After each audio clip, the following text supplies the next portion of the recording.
Hi everyone, welcome to our Wednesday encouragement. Hope your kids have come down from the Halloween sugar high. I would say it's hard to believe it's November already, but I've actually seen Christmas stuff up for a couple of weeks in some places. It'll be here soon enough. Well, we're going to get to our word of encouragement in just a moment, but I want to remind you of a couple of things that are coming up here at Cherry Avenue Christian Church that we want you to be a part of. If you're a teacher in our children's department, we have teacher training sessions coming up for you this Saturday, November 5th from 10 a.m. to noon, and Wednesday, November 9th from 6 to 8 p.m.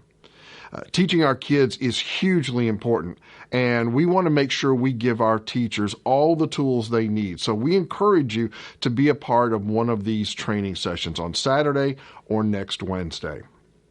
And on Sunday, November 13th, we're going to have our Thanksgiving Fellowship Lunch. It's going to be after the worship service in the Family Life Center. The church is going to provide the meat. The youth are providing the desserts. Just bring your favorite sides for a Thanksgiving meal and enjoy this special meal with your church family. That's going to be Sunday, November 13th, following the worship service. Well, earlier this year in Binghamton, New York, 70-year-old David Diaz saw a friend choking on his food while they were having lunch in their school cafeteria. Well, little David jumped into action and he started performing the Heimlich maneuver on his choking buddy and managed to save his life. When he was asked later on about how he learned the Heimlich maneuver, he said he learned it by watching a TV show called The Good Doctor. That sounds about right. I remember as a kid watching Father Mulcahy in MASH do an emergency tracheotomy with an eyedropper and a Tom Mix pocket knife. And I believe that because I had watched that episode several times, that I was completely prepared to do trauma surgery if the need ever arose. Thankfully for the people around me, I've never had to test that theory.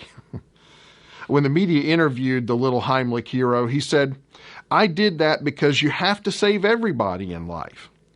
Now, that's a great attitude, but it's not terribly practical.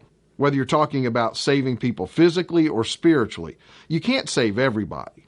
I mean, Jesus told us to go into all the world and make disciples, but he didn't put the responsibility of saving everyone on just one person. Even in his ministry, he preached to crowds, but he always focused in on individuals. There was a parade of people in Jericho crowding around him, but he picked Zacchaeus out of the crowd. He was walking in a crowd that was surrounding him and bearing in on him, but he zeroed in on a woman who had touched the hem of his cloak in faith that she'd be healed.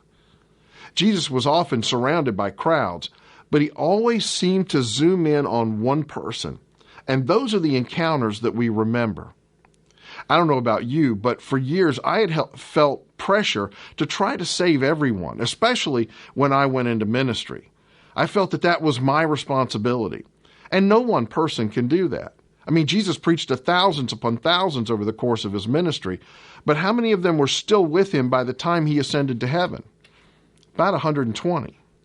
So I want to encourage you not to get overwhelmed by the crowds, but to focus in on the one God has put in your path at that moment. We all have people, neighbors, co-workers, family members, golfing buddies, walking buddies, who God has put in our life at different times and given us an opportunity to have an impact on for Christ. Pray for them. Pray for opportunities to show the love of Christ to them. Pray for discernment and wisdom and courage to be an effective influence on that person in that moment.